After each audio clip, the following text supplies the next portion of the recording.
1 matter in our surrounding का part 3 से पहले हम लोग आगे का चैप्टर देख चुके हैं। इस वीडियो में हम लोग देखेंगे can matter change it's state. हम लोगों ने इससे पहले वाली वीडियो में देखा था कि मैटर के जो फॉर्म्स होते हैं सॉलिड, लिक्विड एंड गैस, अब क्या एक फॉर्म दूसरे फॉर्म में कन्वर्ट हो सकता है?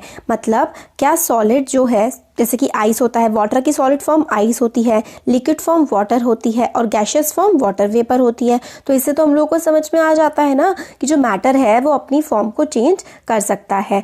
तो क्या होता होगा उसके अंदर जब ये स्टेट चेंज हो रही होती होंगी, क्या होता होगा पार्टिकल्स ऑफ मैटर का जब ये स्टेट चेंज हो रही होती होंगी और किस तरीके से ये स्टेट चेंज होती हैं, ये हम लोग अच्छे से पूरे चैप्टर में अब देखेंगे आगे।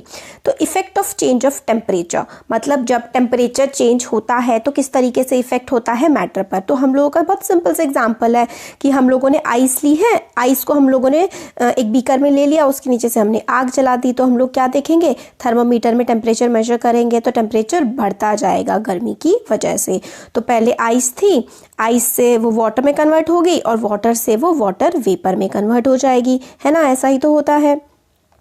तो पहले में कन्वर्जन ऑफ आइस वाटर, ठीक है, आइस से पहले आप टेम्परेचर बढ़ाते रहेंगे, आग जलाएंगे तो बर्फ से पहले पानी बनेगा, फिर और टेम्परेचर बढ़ाते रहेंगे तो पानी से क्या बन जाएगा, पानी से वाटर वेपर, है ना, भाप बन जाएगी। ठीक है, तो ये हमारी इसमें था।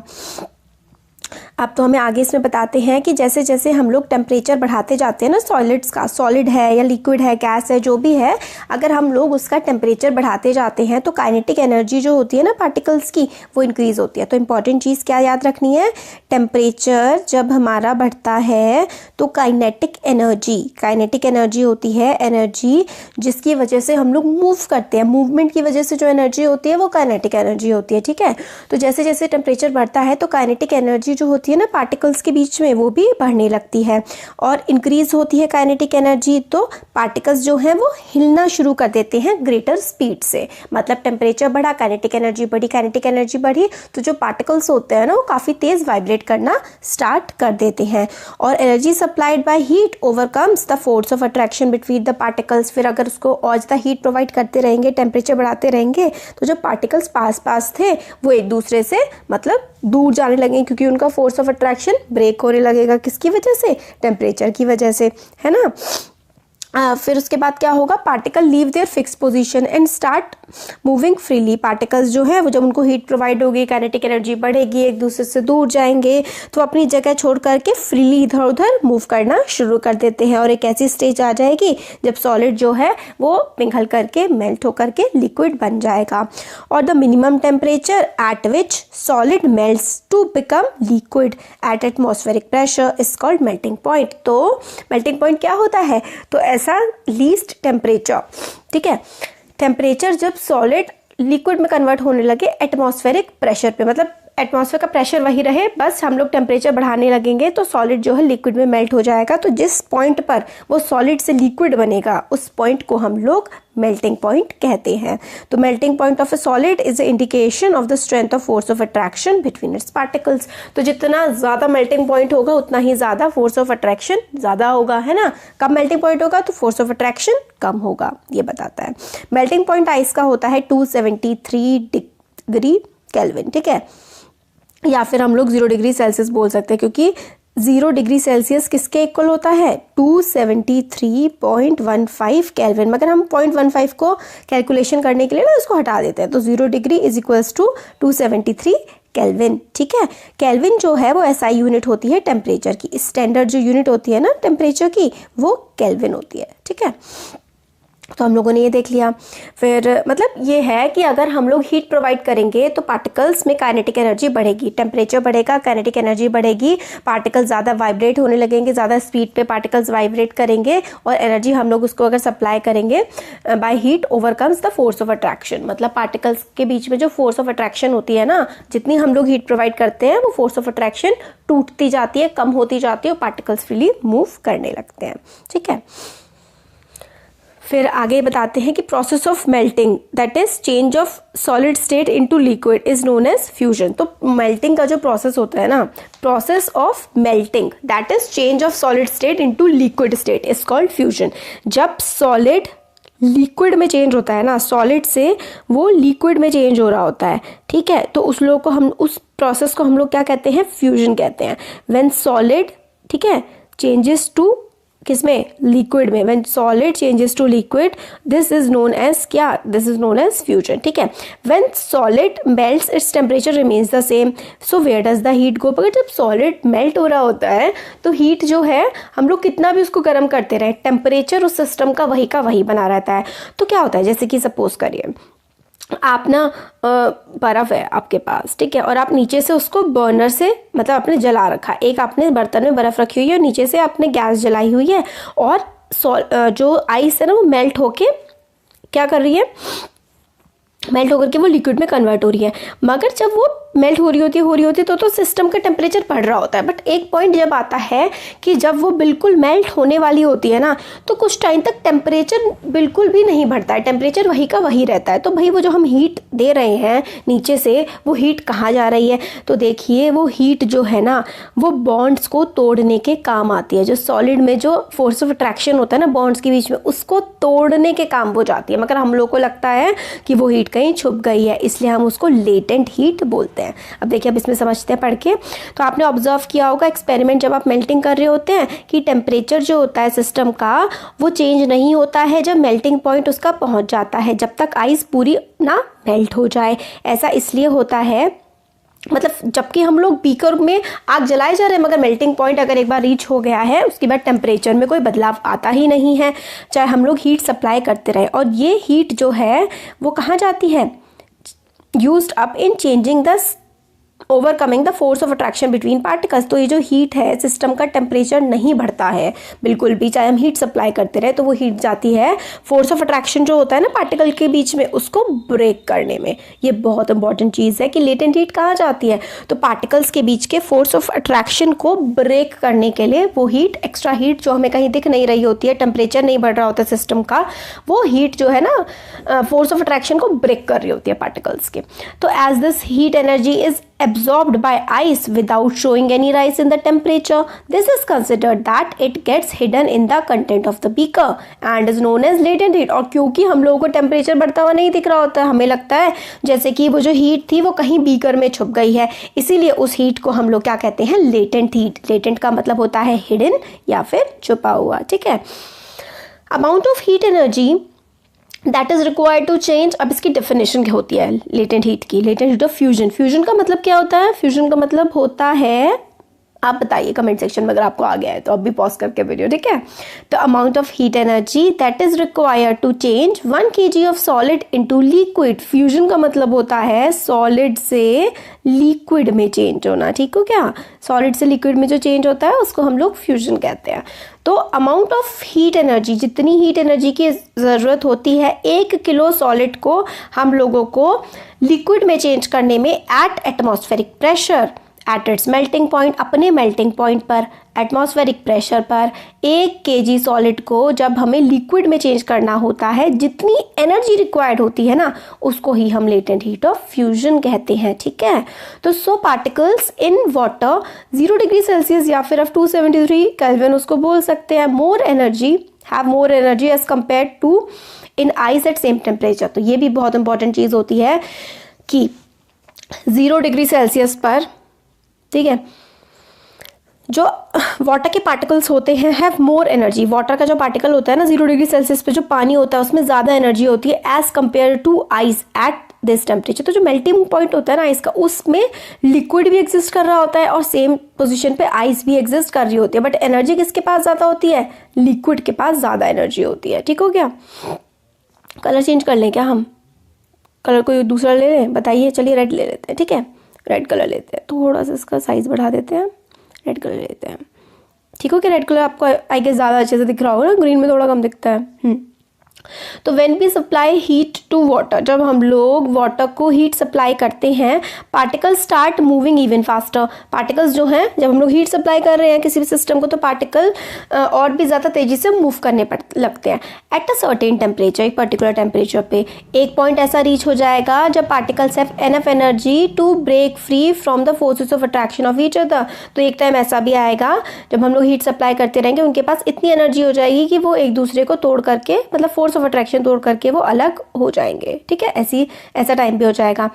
और फिर लिक्विड जो है वो गैस में चेंज हो जाएगा, है ना। पहले हम लोगों ने सॉलिड से लिक्विड में चेंज करा, सॉलिड से हम लोगों ने किस में लेके गए, लिक्विड में लेके गए, फिर हम लोग एनर्जी सप्लाई करे ही जा रहे हैं, तो फिर उसके बाद क्या हो जाएगा, लिक्विड से वो चीज़ किस में आ जाएगी, गैस में, या फिर आप वेपर बोल सकते हैं, वेपर में कन्वर्ट हो जाएगी एट एटमॉस्फेरिक प्रेशर, तो उसको हम बोलते हैं बॉइलिंग पॉइंट।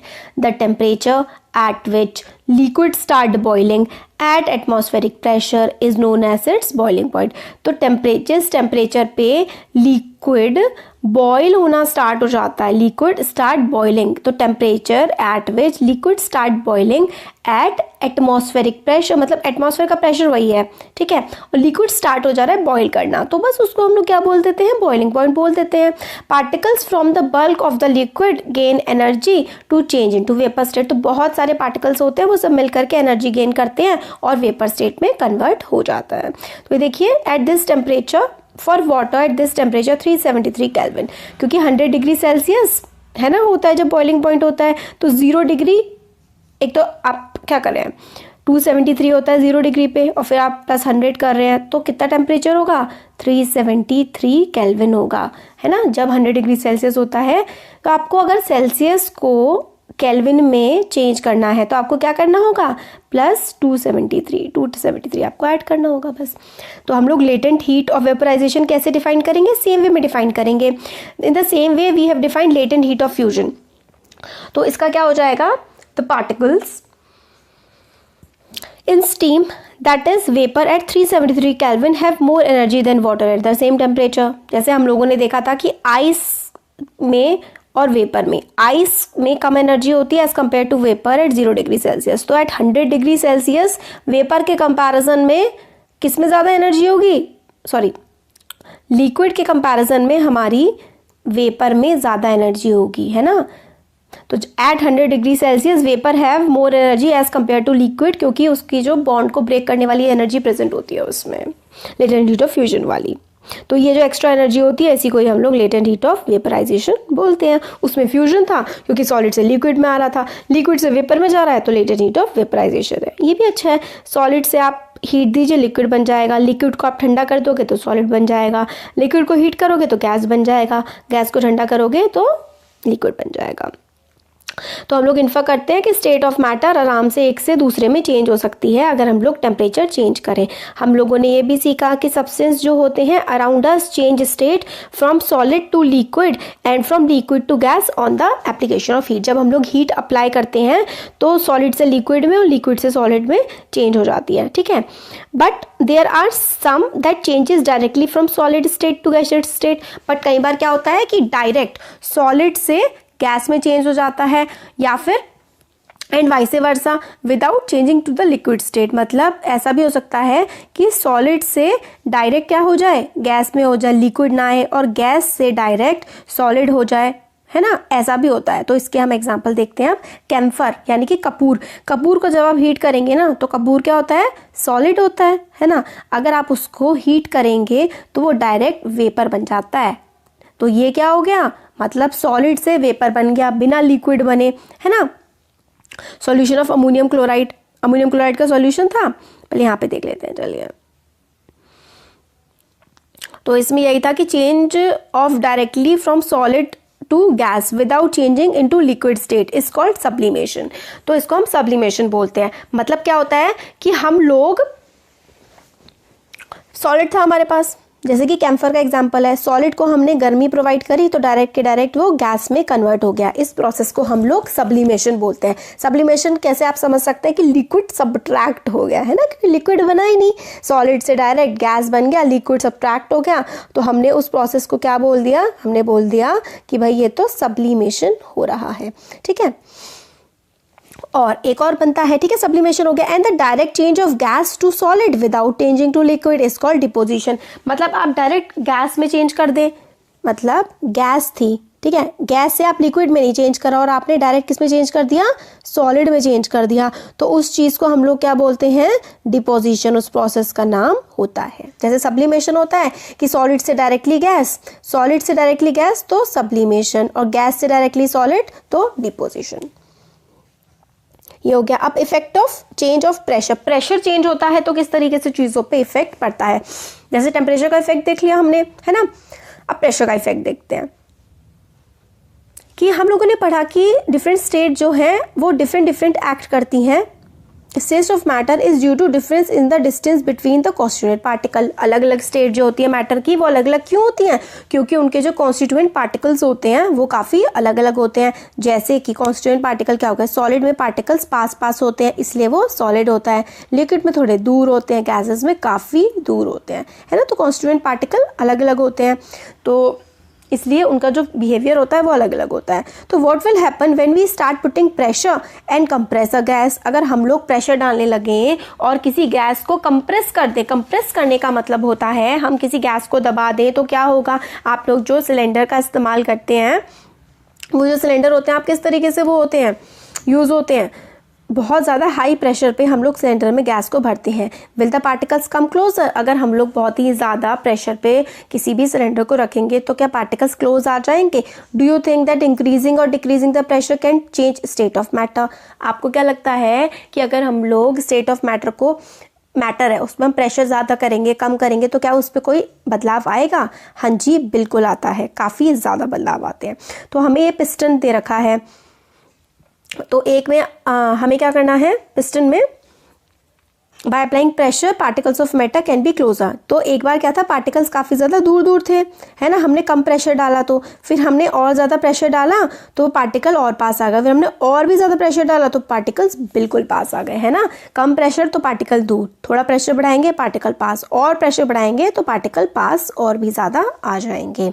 तो हम लोगों ने देख लिया कि after applying pressure and reducing temperature can liquefy gases. ठीक है, हम लोग प्रेशर अप्लाई करेंगे और हम लोग प्रेशर को हमने बढ़ा दिया, और देखिए क्या करा हमने, प्रेशर बढ़ा दिया, टेम्परेचर कम कर दिया, तो जो गैस होती है ना वो लिक्विड में कन्वर्ट हो जाती है। मतलब अगर कोई गैस है, आपने प्रेशर बहुत बढ़ा दिया और टेम्परेचर बहुत कम कर दिया तो गैस लिक्विड में कन्वर्ट हो जाती है।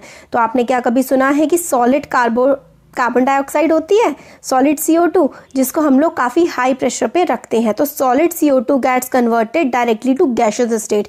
मतलब जो सॉलिड CO2 होती है ना, सॉलिड कार्बन डाइऑक्साइड होती है, उसको हम लोग डायरेक्टली गैसियस स्टेट में कन्वर्ट कर देते हैं on decreasing the pressure to 1 atmosphere. Pressure हम लोग कम कर देंगे 1 एटमॉस्फेयर का without coming to liquid state. मतलब जो सॉलिड कार्बन डाइऑक्साइड होती है ना वो लिक्विड स्टेट में नहीं आती है और वो डायरेक्टली गैसियस स्टेट में आ जाती है। This is the reason that solid carbon dioxide is known as dry ice. Dry ice बोलते हैं हम लोग सॉलिड कार्बन डाइऑक्साइड को, क्योंकि वो काफ़ी ठंडी होती है और हम लोग जो डायरेक्टली उस पर बहुत ज़्यादा प्रेशर अप्लाई करते हैं, हाई प्रेशर पे होती है वो, एंड वेरी लो टेम्परेचर, बहुत लो टेम्परेचर पे होती है तो आइस की तरह एक्ट करती है, बहुत हाई प्रेशर पे होती है तो वो सॉलिड बन जाती है, सॉलिडिफाई टाइप की हो जाती है। ठीक है, तो इसलिए हम उसको क्या बोलते हैं, सॉलिड कार्बन डाइऑक्साइड को ड्राई आइस बोलते हैं। इसलिए हम लोग कह सकते हैं कि प्रेशर और टेम्परेचर जो है वो डिटरमाइन करते हैं state of a substance, whether it will be solid, liquid और गैस। तो प्रेशर और टेम्परेचर का बहुत बड़ा रोल होता है ये बताने में कि कोई सब्सटेंस सॉलिड होगा, लिक्विड होगा या फिर गैस होगा।